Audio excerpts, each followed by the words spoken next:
आपको उस कश्मीरी लड़की का फोटो दिखाया था, हाँ उस समय फर्स्ट इंप्रेशन क्या था? मतलब अंदर से तो ऐसा लग रहा होगा कि भाई अब तो जिंदगी सेट हो गई, तुफैल खान मेरे लिए परमात्मा बन के आ गया। यहाँ कश्मीर की लड़की जो है वैसे भी सुंदर होती हैं और कौन नहीं चाहेगा सुंदर लड़की से शादी करना। सर मेरा नाम चंद्रशेखर है, जो इन्होंने बदलवा कर मेरा नाम मोहम्मद हिलाल रखा था। मैं 2013-14 में नौकरी की तलाश में दिल्ली आया था। कुछ लोगों ने मुझे बताया कि भाई निजामुद्दीन दरगाह वहाँ पे फूल चढ़ाने से, चादर चढ़ाने से आपकी मन्नत पूरी हो जाती। तो वहाँ जाने के बाद मतलब मेरी मुलाकात तोफैल खान से हुई। इस्लाम के वगैरह में बताना चालू किया, अपनी वाइफ से बात कराने लगे। जो परेशानी है आपकी नौकरी भी मिलेगी, मकान भी मिलेगा आपको और हम शादी भी करवाएंगे। उन्होंने कलमा पढ़ाया वहाँ पर और जो है 50,000 रुपये मुझे दिए। आप हमारे साथ रहेंगे, आपकी जिम्मेदारी हमारी। तो मैं इनके बहकावे में आ गया। देखो पढ़ाई तो आपकी पूरी हो गई और पक्के मुसलमान जब बनोगे जब आपकी खतना हो जाएगी। खाना खाते के साथ ही मैं बेहोश हो गया। मुझे पता नहीं क्या इन्होंने मिला रखा था खाने में, क्या मिला कर लाए थे। और उसके बाद जो है इन्होंने मेरी खतना कर दी कि आपको गाय का मीट खाना पड़ेगा। तो मैं इसमें चिढ़ गया, मुझे इनसे मतलब झगड़ा हुआ। इनका टारगेट होता, जो टारगेट पूरा हो जाता फिर वो आदमी को छोड़ देते हैं कि भाई तू अब कुछ भी कर, हमारा तुझसे कोई मतलब। जो मेरे साथ हुआ है वो आगे किसी के साथ ना हो। दोस्तों नमस्कार, आज हम ऐसे शख्स से आपकी मुलाकात कराएंगे जो एक धर्म परिवर्तन का शिकार हुआ। नाम है चंद्रशेखर, पर चंद्रशेखर वो वाला नहीं जो रावण है। ये चंद्रशेखर है, अमरोहा से आते हैं। आपने इससे पहले एक वीडियो देखा होगा जिस वीडियो के अंदर एक पत्रकार के साथ बंधक बना करके उसके साथ जो हाथापाई हुई थी, मारपीट की गई थी निजामुद्दीन के पास जो दरगाह है उसके अंदर। अब सबसे बड़ी बात है कि उसका जो संचालन करते हैं वहाँ के जो तुफैल खान है, उनके झांसे में आकर के ये चंद्रशेखर कैसे धर्म परिवर्तन किया, वो आज सिलसिलेवार हम आपके साथ उस पर्दाफाश करेंगे और चंद्रशेखर जी बताएंगे कि किस तरीके से आपके साथ ये सारा खेल हुआ। अमरोहा से लेकर के दिल्ली तक का सफ़र क्या था? सर मेरा नाम चंद्रशेखर है, जो इन्होंने बदलवा कर मेरा नाम मोहम्मद हिलाल रखा था। मैं 2013-14 में नौकरी की तलाश में दिल्ली आया था। वहाँ मुझे किसी ने बताया, वहाँ वगैरह इंटरव्यू वगैरह दिए मुझे, और इन्होंने कुछ लोगों ने मुझे बताया कि भाई निजामुद्दीन दरगाह वहाँ पे फूल चढ़ाने से, चादर चढ़ाने से आपकी मन्नत पूरी हो जाती। तो वहाँ मैं 3-4 बार गया। तो वहाँ जाने के बाद मतलब मेरी मुलाकात तोफैल खान से हुई। फिर इन्होंने मुझसे नंबर लिया, कॉन्टैक्ट नंबर शेयर हुआ। ये पूछने लगे भाई आप आते हो, हर हफ्ते आते हो, तो क्या परेशानी है आपको? मैंने सर ऐसे ऐसे परेशानी है।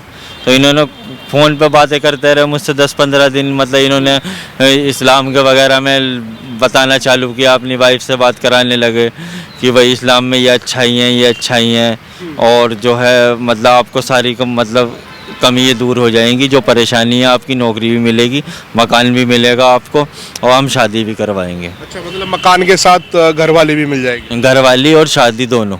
मतलब किससे बात हुई थी घरवाली के, कहाँ से लड़की मिली? दोनों से बात कश्मीर से। कश्मीर से? जी, मतलब कश्मीर की लड़की से शादी की बात लड़की से। और मुझे मोबाइल में इन्होंने फ़ोटो भी दिखाया था और जो है कई बार बात भी करवाई मेरी, लेकिन जो है इन्होंने शादी कुछ नहीं करवाया, ना शादी, ना नौकरी और ना मकान। अच्छा, जैसे फोटो दिखाया उस समय तो मन मचल गया होगा कि यार कितनी सुंदर लड़की, अब तो धर्म बदल ही लेता हूँ। नहीं सर, मुझे चक्कर ये था कि सबसे पहले तो जो है मुझे नौकरी की तलाश थी जिससे मैं कुछ पैसा कमाऊँ, ठीक है। लेकिन जो है नहीं तो नौकरी लगी और ना ही शादी हुई और ना ही मकान मिला। तो मैं वो सिनेरियो समझना चाह रहा हूँ कि जिस समय आपको उस कश्मीरी लड़की का फोटो दिखाया था, उस समय फर्स्ट इंप्रेशन क्या था? मतलब अंदर से तो ऐसा लग रहा होगा कि भाई अब तो जिंदगी सेट हो गई, तुफैल खान मेरे लिए परमात्मा बन के आ गया। यहाँ कश्मीर की लड़की जो है वैसे भी सुंदर होती हैं और कौन नहीं चाहेगा सुंदर लड़की से शादी करना। भाई वो तो सब चीज़ मिल रही है, नौकरी भी मिल रही है, शादी भी मिल रही है। तो उन्होंने लालच दिया मुझे। और फिर भी एक दिन अमरोहा आए जब मेरे घर पर कोई नहीं था, तो उन्होंने कहा भाई अब कलमा पढ़ लो आप। और उन्होंने कलमा पढ़ाया वहाँ पर और जो है 50,000 रुपये मुझे दिए। मतलब घर पे ही कलमा पढ़ाया गया और उसके बाद आपको 50,000 रुपये दे दिए गए?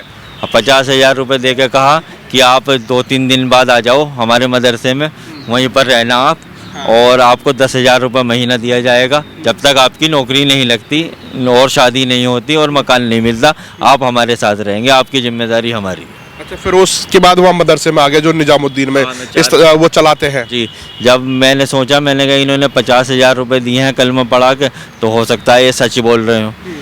तो मैं इनके बहकावे में आ गया और जो है उसके बाद मैं मदरसे आ गया इनके। कितने दिन मदरसे के अंदर रहे और वहाँ मदरसे के अंदर आपने क्या क्या सीखा, क्या क्या किस तरीके से क्या क्या चीज़ें होती थी वहाँ? मदरसे में 2014 से आना जाना लगा रहा मेरा।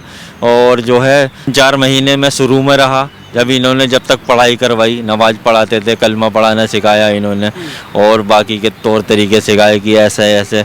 और जो है तो उसके बाद जो है जब 6 महीने गुजर गए, इनकी पढ़ाई पूरी हो गई और मैं बीच बीच में कहता रहता था, मैंने कहा सर अभी तक ना तो मेरी नौकरी लगी, ना शादी, ना कुछ भी हुआ, ना मकान है।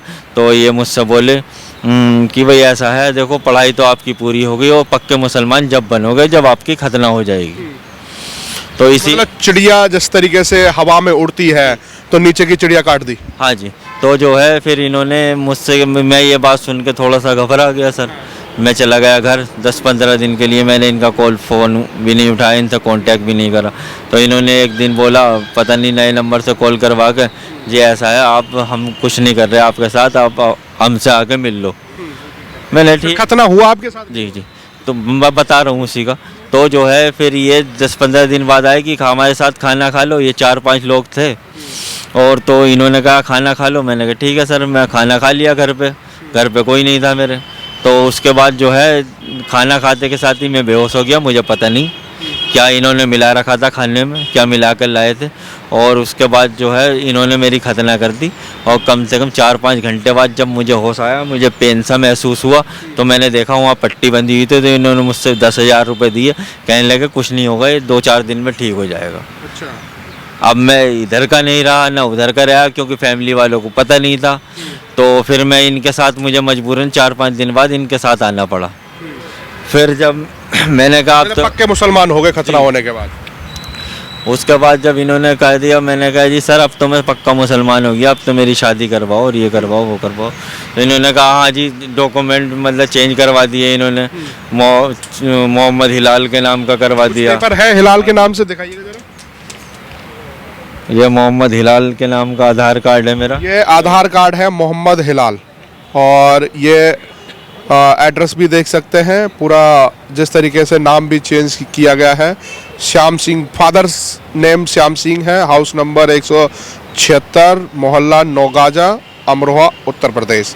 तो ये उत्तर प्रदेश जो योगी के सख्त कानून के अंदर माना जाता है, उत्तर प्रदेश के अंदर, और इस तरह की जो करतूतें होती हैं, क्या सरकार एक्शन नहीं लेती क्या?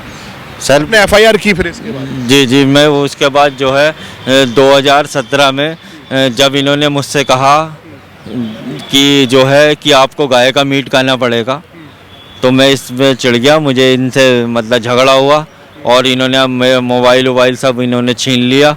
मैं किसी तरह ये बंधक बना के रखते थे मुझे। और जो है उसके बाद जो है मैं घर चला गया अपने। कितने लोग थे वहाँ पर अगर बात करें? 15-16 लड़के थे जो मतलब मदरसे में मतलब पढ़ रहे थे। कितनी उम्र के लोग होंगे? सर 20 से 22 साल के थे, कुछ नाबालिग भी थे 15-16 साल के। अच्छा, तो फिर ये जो बच्चे थे ये कहाँ से थे? क्या ये भी सारे हिंदू थे या मुसलमान भी थे वो? कुछ उसमें मुसलमान थे, कुछ हिंदू थे जिन्हें मुसलमान बनाया गया था, जिनका डॉक्यूमेंट चेंज किया गया था। डॉक्यूमेंट चेंज करके इनका काम यही है कि बाहर से लोगों से फंडिंग मंगाते हैं ये, और बाहर से, और ये कहते हैं इनके पास बहुत मोटी मोटी फंडिंग आती और हमें कुछ नहीं देते। मतलब इनका टारगेट होता है, जो टारगेट पूरा हो जाता फिर वो आदमी को छोड़ देते हैं कि भाई तू आप कुछ भी कर, हमारा तुझसे कोई मतलब नहीं। मैंने पैसा मिल गया बाहर में जाओ। हाँ, मतलब उनका जो टारगेट होता है कि मैं इतना पैसा एक आदमी को मिलेगा, वो लेके और ये ख़त्म कर देते। अच्छा, इसके बाद जब तोफैल से झगड़ा हुआ उसके बाद फिर आपने क्या किया? मैंने अमरोहा गया, घर वालों से माफ़ी मांगी। उन्होंने कहा भाई ऐसा है, तुमने गलत किया हमारे साथ, मतलब हमारे साथ धोखा दिया। मैंने कहा उनसे माफ़ी उफ़ी मांग के मैंने शुद्धिकरण कराई 2017 में। 2017 में मतलब योगी सरकार बनते ही आपने शुद्धिकरण करा लिया? हाँ जी। अच्छा, तो फिर उसके बाद कानूनी प्रक्रिया में अभी क्या चल रहा है? कानूनी प्रक्रिया में चल रहा है सर, इन्होंने मुझे जान से मारने की और मेरे घर वालों को भी धमकी दी थी जान से मारने की। और जो है अब भी मतलब मुझे धमकी भरे वो आ रहे हैं। तो अभी मैंने कुछ दिन पहले मतलब मैं फिर नौकरी करने लगा वहाँ पे HDFC बैंक में मुरादाबाद। तो नौकरी करने के बाद लॉकडाउन में मेरी जॉब छूट गई। अब मैंने थोड़े दिन पहले देखा कि जो है ये आपराधिक है तोफैल खान और इसके साथी, इन्होंने पत्रकार वगैरह को भी पीटा है, उसकी वीडियो आई थी। तो मैंने पहचाना कि हाँ जी ये तो वही तोफैल खान है जिनने मेरे साथ किया है। तो जब इसके खिलाफ मुकदमा देखा तो मेरे अंदर हिम्मत आई, फिर मैंने एफआईआर दर्ज कराई है। एफआईआर में क्या लिखा है आपने? एफआईआर में जब यही लिखा है जो आप जबरन मेरा धर्म परिवर्तन। परिवर्तन करा है लालच देके, और जो है जो मेरे साथ हुआ है वो आगे किसी के साथ ना हो। मैं योगी आदित्यनाथ जी से, मुख्यमंत्री जी से मेरा निवेदन है, हाथ जोड़ के निवेदन है कि अपराधियों को सज़ा दिलाई जाए और जो मेरे साथ हुआ वो बाकी किसी के साथ ना हो, और इस मैटर में जो है एफआईआर कट गई है। अच्छा, सबसे बड़ी बात है कि जिस तरह से अगर सरकार या फिर अमरोहा का पुलिस प्रशासन आपकी कैसी सपोर्ट कर रहा है? जी, अमरोहा का पुलिस प्रशासन मेरे साथ है और योगी आदित्यनाथ की पूरा प्रशासन उत्तर प्रदेश का मेरे साथ है, और कार्रवाई चल रही है इस पर। 4 सीट बाकी है, बाकी एफआईआर कट गई है इसमें 26 तारीख को, इस पर कार्रवाई हो रही है। इसी बीच मुझे जान से मारने की भी धमकी दी जा रही है। क्या फोन कॉल आते हैं उनके? नहीं, फ़ोन कॉल भी आ जाते हैं कभी, और कभी जो है उसमें मतलब किसी को भेज देता है, वो मेरे ऊपर कट्टा तान देता है, और घर वालों को भी किसने ताना? अज्ञात लोग थे, मैं नहीं जानता। एफआईआर कराई उस पे? हाँ, उस पे मैंने वो मतलब एप्लीकेशन दी है एसपी साहब को, डीएम साहब को भी। मतलब जान को खतरा है? जान को खतरा है, मेरे माँ बापों को खतरा है, क्योंकि वो माँ बाप अकेले रहते हैं घर पे, बूढ़े हैं वो। तो यादव कुल से आते हैं आप? जी। तो सबसे बड़ी बात है कि जिस तरीके से आपके साथ ये सब हुआ, कैसी सजा की अपील करते हैं कि तोफैल खान और इस गिरोह को कैसी सजा मिलनी चाहिए? सर, मैं योगी आदित्यनाथ जी से और प्रधानमंत्री जी से निवेदन करता हूँ कि ये जो है पैसों के लालच में भोले वाले लोगों को फंसा देते हैं, उनका धर्म परिवर्तन करवा देते हैं, और उनके नाम पे पैसे मंगाते हैं विदेशों से, और उन्हें गौ मांस खिलाने का प्रयास करते हैं।